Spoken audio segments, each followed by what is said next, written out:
If you're curious about how neurodiversity impacts mindfulness teaching and practice, today's guest has a lot to share about that topic. Thanks so much for being here. Our guest today is Jessica Andexer. Jessica, welcome to the podcast. So glad to see you today. Hi, hello. Very glad you could join us. And in particular, this topic that we're going to be talking about has been showing up a great deal in my workplace, in conversations around a conference coming up. I'd like to hear a little bit from you, if you could say first, just a little bit about your background for those who might not yet be familiar with you and your work. Sure, yeah. I'm a psychotherapist. That's kind of my core training from a long time ago. I trained back in 2004, 5. And my journey as a psychotherapist was very much lent into working in the field of trauma, which kind of led me on a path to lots of other trainings and lots of other subjects. And two of the kind of themes that came up for me over the years in terms of training, one was as a meditation teacher, and the other was looking at the kind of neuroscience and sort of nervous system and body-based practices and ideas and concepts and theories around trauma, but also around just well-being and stress and anxiety generally. In the mix of all of that, I've also then sort of journeyed on my own sort of journey of kind of discovering my own neurodivergent brain and how it works. And yeah, I don't know if you want me to sort of say more, but those are the kind of themes for me of kind of psychotherapy, meditation, mindfulness, neuroscience, and sort of the whole kind of body and the way those different things sit together. Yeah, and that's beautifully said, how they sit together, because there's interrelatedness throughout all of that. And I hope we'll unpack a little bit of that in our conversation today. Wondering if you might say a little bit about what neurodiversity might mean, how this represents a shift in thinking, because many of the listeners, it might be a relatively new term for them. Mm-hmm. Yeah, I mean, I suppose it's a difficult one, isn't it? Because lots of different people have lots of different knowledge on this subject, and if you spoke to all of them, they will probably give you a different take, and that doesn't necessarily make it right or wrong, but just that there is a sort of vastly different take on what neurodiversity references. It was a term coined by someone called Judy Singer in the late 1990s, and she was a social worker, and her work really kind of led her on a journey of kind of understanding that there was a way that some brains took information in and then processed that information that was different. It was divergent, it was diverse, it was not the typical. So you've got neurotypical, which would be what we might consider sort of the majority of brains and nervous systems. And then you've got neurodivergent brains and nervous systems. And I kind of say brains and nervous systems because I think we have a tendency to think neurodiversity lives up here in our brains, in our heads, like a lot of our experiences. But actually, one of the really big differences for neurodivergent people is also how their nervous system picks up and relays information, both from inside themselves and from outside in the world. So there's ADHD, there's autism, dyslexia, dyspraxia, dyscalculia, Tourette's. There's lots of different kinds of diagnoses, for want of a better word, that might come under the umbrella heading of neurodiversity. But sort of my thinking is there's also lots of crossovers with those things in terms of the way people experience, like I say, themselves and the world outside, how they learn, how they, like, for me, the biggest thing is how we take in information and what happens to it when it's in there, how we kind of process what goes on inside of us and outside of us. Does that answer your question? It does. I'm wondering if you could expand a little bit. One of the things I've found very fascinating is this idea that the models that have existed in place before with regards to the various ways in which people are showing up in the world that you described have been viewed as things to diagnose as illnesses or things like that, rather than a different interpretation, which seems to be a shift to, these are different ways of learning and different ways of being, different ways in which we take in information. I wonder if you might say a little bit more about that shift and maybe your own thoughts on it. Yeah, I mean, I think so. People often talk about the kind of neurodiversity paradigm. So, like this whole new way that we might be understanding the way humans learn and process and take in information, and what that looks like for just a huge number of people. So at the moment, we're looking at possibly around 20% of the population, but I'm also really mindful of those kinds of numbers because I'm not quite sure where we get them from or how we know. My sense is it's a lot more people than we think it is. And because there's so many people for whom these are new ideas, we might not know our neurotype is perhaps not the typical until much later in life. So I speak for myself, like, you know, I was diagnosed with some things as a child, like as dyscalculic. So I sort of struggled with numbers and maths and left and right and things, and having dyspraxia, so sort of struggling with balance and again, left and right and fine motor skills and things like that. But actually kind of recognizing that there was an element of my brain that was also autistic was much, much later in life. And so that kind of diagnostic and assessment process happened much later on. So I think that there has to be a sort of shift away.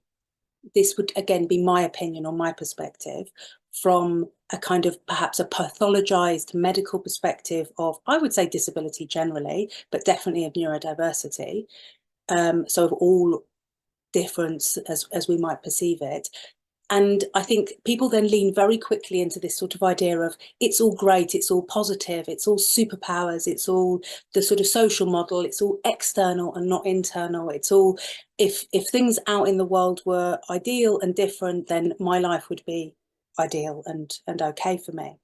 And if for some people that's true, that's absolutely fine. For me and for lots of people that I come into contact with in my work, I would say that a kind of biopsychosocial model is probably where I sit. So not thinking that there is a deficit, as in there's something wrong with my brain or with somebody's brain, but just, hey, this brain, this nervous system is working a bit differently. Yes, what things on the outside might need to change so that I might access, or one might access, the world, the supermarket, the mindfulness class, work, whatever it might be. But I think also not kind of leaning into this idea that everything's great, because sometimes it's also, you know, there are struggles and difficulties that cannot be sort of fixed or taken away, or do you know what I mean? So I think Yeah. there's a middle ground for me where it's like I also sometimes need for people to just know, hey, I just can't do that. There's nothing that anyone can do on the outside that can change it. I just can't do it. And that's a difficulty or a struggle for me. And like I say, I think different people have different kind of perspectives on those things, and I think that's okay. I think that's necessary sometimes, but that's kind of where I sit, is sort of thinking there are some things that are internal that I might struggle with. There are many things that are external that other people might be able to shift and change, and that's why we have activism around this kind of stuff, and that's brilliant. Yeah. So. What are some of the common misunderstandings about neurodiversity that you might encounter, or some of the things that you've seen out in the world that might be a little, you might offer a different perspective on? Yeah, I mean, there's so many different things. So um, I think for me personally, there is an enormous amount of kind of misconceptions and prejudice around autism in particular. And I think so some of those come up around sort of concepts of empathy, and some of those things come up around kind of ideas of what it should look like. So I think, you know, something I might hear, for example, is, oh, but you know, my friend's like child is autistic, and you don't look anything like them. Like they're not sort of, they're not okay, they're struggling, or they're non-verbal, or, and I think, and people often then sort of talk about things existing on a spectrum, like it's a line. So then I don't like these terms, but people will use terms like, and this is across the board with neurodiversity, low functioning and high functioning. And I think for me, that's probably one of the most damaging kinds of ideas that we have, because it sort of fixes people somewhere on a kind of line, like, hey, this person has got coexisting learning difficulties, for example, and they are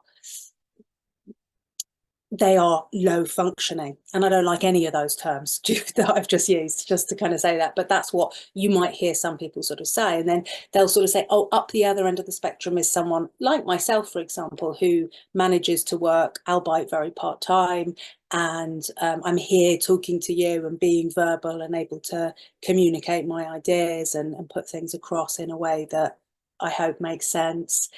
But I think it's sort of like that the mistake there is this idea that this person down here is in any lesser way able to communicate if they find the means that work for them, as I am, but also making the mistake that I might not sometimes be nonverbal, or that I might not have been as a child, or that we kind of will grow out of autism and things like that, like we hit 18 and it's all kind of gone. Or so, I mean, there's so many, but I think the idea is that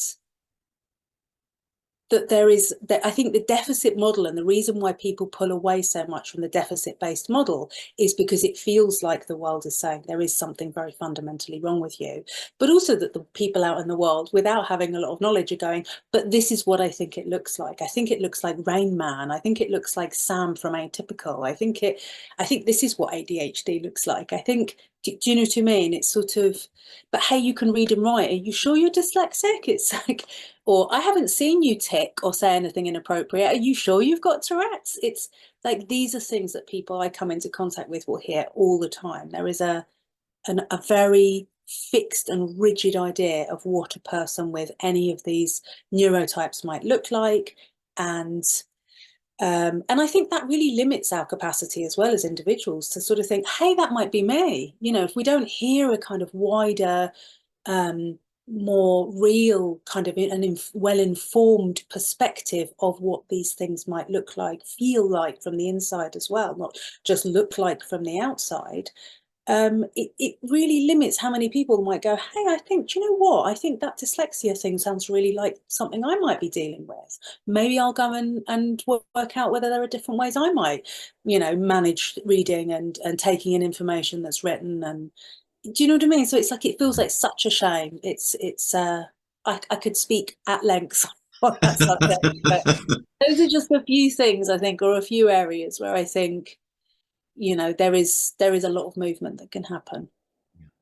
One of the things that you bring up, I think very accurately so, is that with this labeling of high functioning or low functioning, or putting people in a box, as if that's it.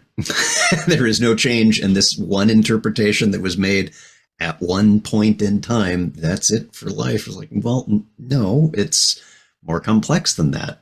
And that's a wonderful thing, because there are opportunities to learn more about how people are in general, let alone the individual. Concepts like neurodiversity help with things like, some of us learn in different ways and take different amounts of time, even though we might not classically appear on what is viewed these days as a spectrum, as you mentioned. It's like, it's a little more than that. There maybe it's three-dimensional and there are different spots in time, and that's okay, because that brings with it wonderful opportunity for us to learn more about it. For sure. I mean, you know, I think, you know, historically, things like ADHD and autism for an even longer period of time, the sort of diagnostic manuals that psychiatrists and clinical psychologists will use are based on what people a long time ago perceived when they looked at people. And I think that's where we get into trouble, is that we've got a small group of people who have all their internal biases and ways of understanding the world, and they're looking at a group of usually children, and their perception says, I think this child can't do X, Y, or Z, and I think this child can't do it because of these reasons. You know, it's sort of like the way theory of mind, which is something that comes up a lot with autism, was thought about, is kind of really flawed. The same with kind of what we think empathy is, and how we've decided this group of people can't do it, or don't perhaps understand that they might just do it in a slightly different way. But yeah, it's about sort of, you know, like we're perceiving people from the outside, and I think that kind of history of doing that, rather than saying, hey, what's your experience, and kind of being able to look at people from so many different sort of side and say, hey, I perceive this, but what's your experience? And also, you know, we do now have some science, and we could just also look at people under things like fMRIs and, you know, have a look at the way the human brain works and things. So there's a lot more data that we can kind of have about human experience. I think this is a really nice shift into how this impacts mindfulness programs and mindfulness teaching. Is that with mindfulness, there's a bit of a different perspective than having a clinical distance and viewing things as deficits rather than engagement with one's experience. I wonder if you might say a little bit about how awareness of neurodiversity can impact teaching mindfulness programs or taking mindfulness programs. Yeah, I mean, that's a subject that obviously I'm hugely interested in. I'm involved actually at the moment as a consultant in a piece of research looking at how autistic people experience contemplative practice and meditation and mindfulness practices, and how that might, how those things, that not just the practices themselves, but how they are taught and how that might be received differently. Positives, negatives, anything in between, sort of thing. But I think, you know, like my experience for myself and then my experience with the people that I work with and teach is there's an issue around language for sure. And there's a crossover with what, say, someone like David Treleavan's been doing with trauma-sensitive mindfulness. It's not the same, but there's some crossover, which is that if your nervous system functions differently and you receive data differently, then there can be some difficulty with some of the ways that we currently teach, not all, but some mindfulness practices. So I think language is a huge one. So I think I always give this example because it's personal, and I, whenever I speak to like other neurodivergent people, they're like, yes, that, things like that. I remember, like, I'm going back like 20 years, I'm in a meditation space and someone keeps talking about the heart space, you know, like focusing in onto the heart space. And I'm sitting there thinking, do they mean like my actual beating heart? But they're pointing somewhere center, thinking that's not right, it's not center. So do they mean like my sternum, like this physical kind of thing? It feels like they might be talking about something more kind of vague and meanings based. Like, are they talking about emotions, feelings, love? What are they talking about? But they just keep using the term heart space. And this is just sort of one example of a place where, so then what happened to me was that I spent the rest of the sort of half an hour practice thinking, I have no idea what this person's talking about. So I didn't engage at all. I'm just sitting there, didn't engage at all.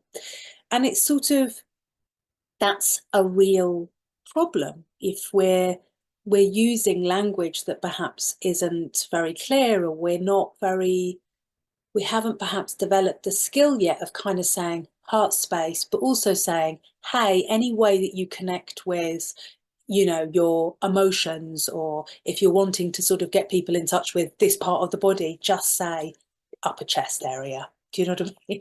It's sort of, there, you could layer it, I suppose, is what I'm always thinking with language. I'm not expecting that people change the way they speak, but I think just kind of adding on the odd sentence here and there, it's amazing how much difference that would make. Yeah. Having some understanding, I think, even just in a smallest way, about how nervous systems might respond to eyes closed, sitting still, sitting at all. I think, yeah, I mean, movement is, I think, a particularly interesting area for me. I do a lot of work with movement, but I think, yeah, I think so. The subject of movement is for me huge and very, very interesting. Yeah, I don't know. Does that kind of sort of answer a little bit? Yeah, absolutely, because this is something that comes up in teaching quite a lot. And again, thank you for mentioning David Treleavan with trauma sensitive mindfulness. This is something that is part of my personal history. And so it's always influenced how I teach. Mm. It's not just a matter of languaging. Language is important. Like that, Yeah. that heart space thing you mentioned when I'm doing guidance, I may include a few more words to catch others who might not be connecting with that particular term of Mm. your state of mind, your emotions, that territory, so that it's a constellation of experience and not nailed down to a confusing, as you described, like you mean my sternum? What is that? Yeah, But also being able to allow that openness for people to experience what they're experiencing, not what I'm experiencing as the teacher. yeah, yeah, And again, another constellation of, because of various difficulties we may have and challenges with being neurodiverse, that may lead to things like traumatic experiences, which then combined with an existing neurodiversity make things even more challenging for us. for sure. It's important for teachers to have some training on this, to understand that perspective so that they can really be with and help open up the participants so that they can get the most out of the programs that they're in. And I suppose, so for me, it's kind of like that opens up the idea of, so do we go away and do specific trainings like David Treleaven's training, which is great, if we want to work with people who say they have experienced trauma? Do we then create something similar that would be like, hey, this is a way of working with neurodivergent people, and you can kind of do this as an add-on to your training? Do we embed this in as many as we can influence meditation and mindfulness teacher trainings? Or do we also say, so do we say this is specialist and you do this training and then work with these people? Or do we say, hey, do you know what? people people are going to turn up in your one-to-one sessions, in your groups, in your courses, and they are going to have experienced trauma, and they are going to be neurodivergent, and this is just a fact. And so we're going to have to learn a little bit if we want to be, I guess from my perspective, is ethical. Like, we want to practice ethically. This is not something that I don't, so this, again, this is just my opinion, but I kind of think the risk of those sorts of trainings is that then it's like, oh, hey, those people who've done those trainings can deal with those people, rather than kind of thinking, wherever you are going to come into contact with these people. We're We're all, creating more othering when we do it that way. I think so, yeah. And I think it's great to have specialist courses and specialist teachers. I think that does matter, and we should have that, because sometimes people want to just be with other people who have the same experience or the same brain or whatever, a similar brain, same brain. um, but so I think it's kind of like a bit of both. I think having specialists and kind of spaces where, for example, I've done lots of work with people that have experienced trauma, and having spaces where they know they're with other people that have experienced trauma is really, really lovely. And the same goes for neurodivergent people. Being in a space where you can kind of go, hey, I don't have to worry about what neurotypical people might misinterpret about the way I communicate or the way I move, or, whatever it is. I can just kind of go, oh, I can be myself. And I think that probably does, in a lot of ways, make learning a lot easier. But I don't think it's I don't think it's good enough to say, let's just have those spaces and the rest of us can just kind of carry on as we are. Yeah, it's saying that an idea of mindfulness for neurodivergent people is assuming that's one monolithic thing, and it's not. In the Yeah, same yeah, way that mindfulness for people who've experienced trauma, like, that's not one thing. no, Adverse childhood experience is very different than PTSD from a war or whatever it happens to be, or an accident, or big changes in one's life. So it's again more complex than that, which is why it's so important to understand it as best we can as teachers and have the training that can at least open up our awareness of, this is going to be here too. And it's perfectly fine for us to have specialties and to have programs that already establish as a foundational element, you're going to be in a group of people who are very similar to you, understanding we're not all exactly alike. Yeah. So I want to ask one more thing before I let you go today. This is a very rich topic, and it's one that is very dynamic and changing. I'm wondering if there's one or two things, up to you, one or two things that you might suggest to the listeners, or maybe encourage them about in this realm of neurodiversity. I suppose for people who are trying out meditation and mindfulness, and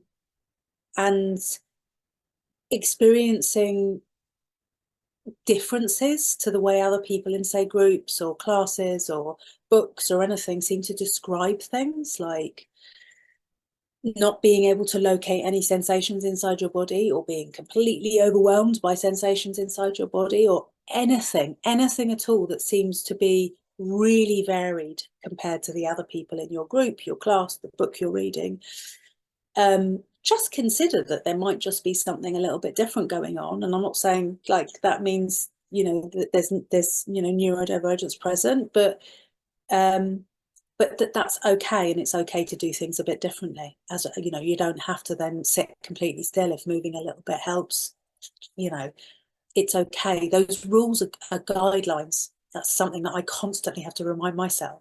The rules are just, they're guidelines. They're not like rigid rules. So if a teacher or a book says, hey, this is the way, it's just a suggestion. Even if they don't put it that way, and some people do and some people don't, just take it as a suggestion. If it doesn't feel quite right and it feels like it's actually really unpleasant and it stays unpleasant and it doesn't change, or you can't get what they're saying, just try something different. I think that's probably really important to me. And I think for people who teach, I think it's something about not feeling too overwhelmed by the idea of what might need to change. Because I think especially if you've been teaching for a long time, it can feel like, this is too much. It's a whole new training. How am I ever going to understand all this stuff? And I would suggest that you don't have to know actually that much about this stuff to make probably some really meaningful changes. They can appear quite small, but they can actually go a really, really long way. So don't be too kind of fearful about the idea that this is something you could incorporate and bring into your work and the way that you're working already. Those are my two things. I think that was just a wonderful example of this idea that one size does not fit all with this. One size fits one, and appropriate adjustments that enable you to engage with the practice in a way that is supportive and fulfilling for you. That might be a helpful thing for you to consider. Sure. Thank you very much. Our guest today, Jessica Andexer. I really appreciate your time. I hope you'll come back to the podcast. You mentioned doing some research right now. I'd love to talk with you again when you've got results and are ready to publish that. That would be terrific. And for those who are listening, we'll be posting some links to more information about this topic. Jessica, thank you so much for being here. Thank you so much for having me. Thank you so much for joining us today. I really appreciate it. And if you do get a chance to like and subscribe, if this is interesting content for you, but especially sharing your own stories, putting in your comments, that can make a very big difference. We will be asking today's guest back again to speak with us because she is my go-to on mindfulness and neurodiversity. So remember, every moment you have a choice. Make it the best you can. I'll see you next time.